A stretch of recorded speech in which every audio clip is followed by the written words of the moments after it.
안녕하세요. 형광펜 성경과 함께하는 성경 공부. 오늘은 출애굽기 15장입니다. 이때 모세와 이스라엘 자손이 이 노래로 여호와께 노래하니라고 나오게 되는데요.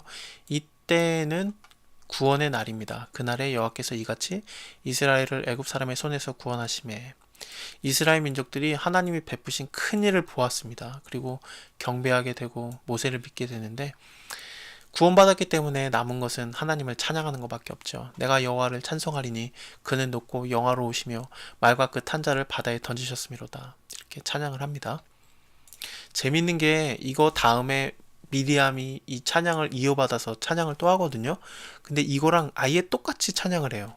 여기 보시면은, 미리 보시면은 미리암이 찬양을 합니다. 여호와를 찬송하라. 그는 높고 영화로우시며 말과 그 탄자를 바다에 던지셨음이로다.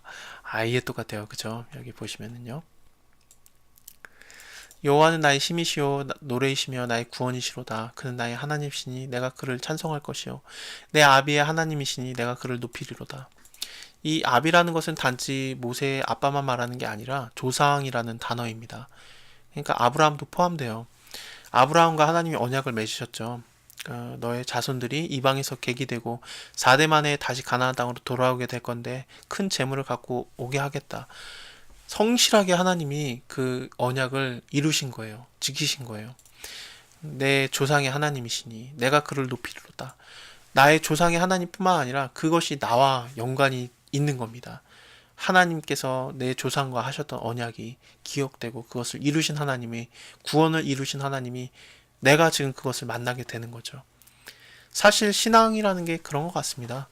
물론 하나님과 나 1대1 관계지만 결국에는 우리 아버지, 우리 어머니가 어떻게 했는지를 보고 자라게 되잖아요. 자녀들이요. 그래서 우리 어머니 아버지는 이렇게 하나님께 무릎 꿇고 찾았더니 하나님이 구원하시던데, 그걸 기억하는 겁니다. 그래서 그냥 내가 어려운 일을 당하게 됐을 때 무너지지 않고 그냥 그 자리에서 주저앉게 되는 것이 아니라, 내 부모님을 만나주셨던 하나님, 내가 그분을 찾아야 되겠다. 하나님 날 도와주세요. 하나님 날 만나주세요. 그렇게 되는 거잖아요. 그래서 하나님은 물론 너무나도 은혜롭게 우리를 만나주시고 그렇습니다. 구원의 하나님이 나의 하나님이 되게 되는데 그분을 높이게 되는 겁니다. 계속 교육해야 돼요. 그래서 우리 자녀들에게도 내가 여호와인 줄 너의 자녀들의 귀에 알게 하라 그랬는데 마찬가지입니다. 이렇게 계속 하나님을 알게 하고 내 조상의 하나님이시니 내가 그를 높이리로다.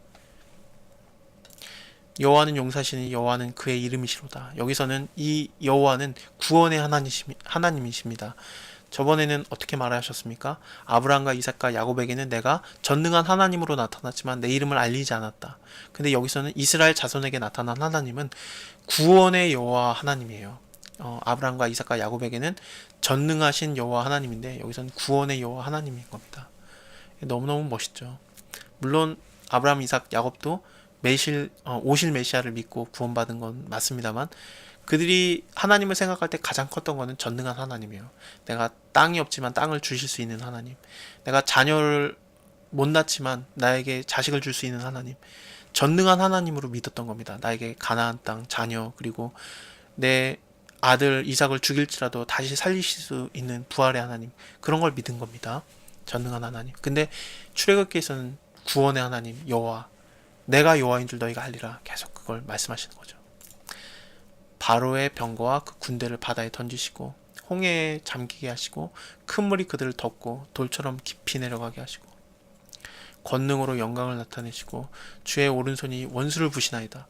오른손은 그 힘의 상징이에요. 예수님도 하나님의 우편에 앉아 계시다가 이렇게 말하잖아요. 그렇습니다.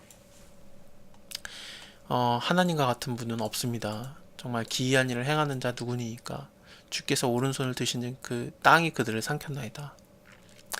열방들도 다 떨고 있습니다. 이렇게 블레셋 거민도 떨고 에돔의 방백들도 떨고 모압 영웅도 떨고 가나안 거민들도 낙담하나이다. 얘네들이 지금 가나안 땅에 살고 있는 자들이에요. 얘네들 다 이제 물리치러 가는 거거든요. 그게 40년 후가 될지는 아직까지는 몰랐습니다만 어쨌든 이렇게 찬양을 했습니다. 그들도 지금 하나님의 명성을 듣고 떨고 있습니다. 두려워하고 있습니다. 그러는 거죠. 바로의 말과 병거와 마병이 함께 바다에 들어가매 여호와께서 바닷물로 그들 위에 돌이켜 흐르게 하셨으나 이스라엘 자손은 바다 가운데 육지로 행한지라. 그리고 또 미리암이 이렇게 모세처럼 똑같이 찬양을 했습니다. 여호와를 찬송하라. 그는 높고 영화로우시며 말과 그 탄 자를 바다에 던지셨음이로다. 모세가 홍해에서 이스라엘을 인도해서요 수르 광야에 들어가게 되는데 거기서 사흘을 행하였지만 물을 얻지 못해요. 마라에 이르게 되었습니다. 마라의 뜻은 쓰다라는 뜻이에요. 왜냐하면 그곳에 물이 써서 마시지 못했기 때문에 이름을 마라라고 하였습니다. 백성들이 모세한테 원망하고 우리가 뭘 마실까? 모세가 여호와께 부르짖었어요. 여호와께서 그에게 한 나무를 지시해서 그가 물에다가 그것을 던지게 되는데 물이 달아졌습니다. 이게 그 많은 사람들이 이 나무를 보고 이게 십자가다라고 말을 하는데 이게 조금 그건 무리가 있는 것 같아요. 제가 보기에는. 왜냐하면 이 마라물은 신령한 물이 아니에요. 신령한 물은 고린도전서 10장을 다시 읽어드릴게요. 저번에는 3절까지만 2절까지만 읽어드렸는데 오늘은 조금 더 읽겠습니다. 형제들아 너희가 알지 못하기를 내가 원하지 아니하노니 우리 조상들이 다 구름 아래 있고 바다 가운데로 지나며 모세에게 속하여 다 구름과 바다에서 세례를 받고 다 같은 신령한 식물을 먹으며 이거는 16장 다음 장에서 만나를 얘기합니다. 다 같은 신령한 음료를 마셨으니 이는 저희를 따르는 신령한 반석으로부터 마셨으며 그 반석은 곧 그리스도라 이렇게 말하게 돼요. 그러니까 17장에서 나오는 출애굽기 17장에서 나오는 다다음에서 나오는 반석에서 흘러나오는 물이 반석은 곧 그리스도다 그러면서 그게 신령한 물이고 이 마라물은 신령한 음료라고 보기는 고린도전서를 볼 때는 어렵습니다. 그렇기 때문에 이것을 뭐 십자가다라고 보기는 조금 어려워요.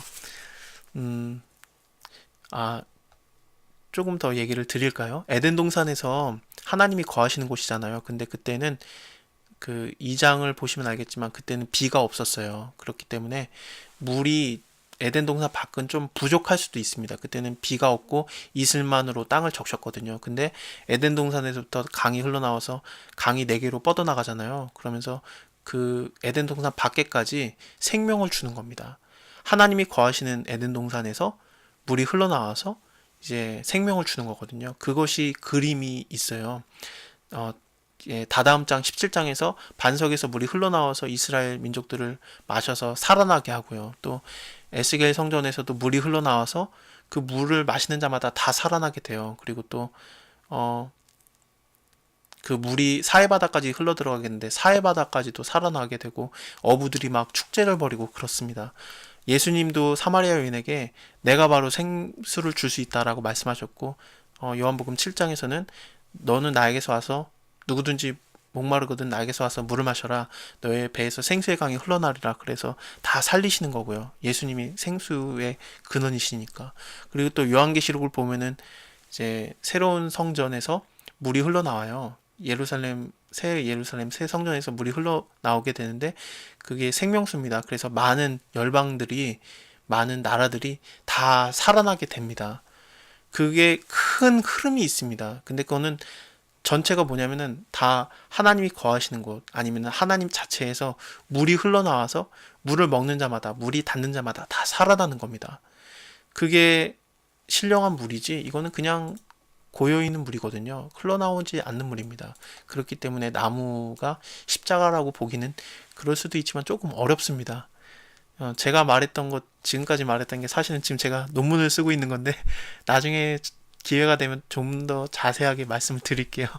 그래서 우리 성령을 받은 우리에게서 생수가 흘러나와서 우리를 만나는 사람들이 다 살아나고 교회에서도 성령 생수가 흘러나와서 교회가 있는 곳마다 사람들이 다 살아나야 되는 게 그게 제 주제긴 한데 여호와의 말을 청정하고 그러면은 이제 내가 너네를 치료할 것이다 그러는 거죠. 자, 다음에 신령한 음식을 보도록 하겠습니다. 감사합니다.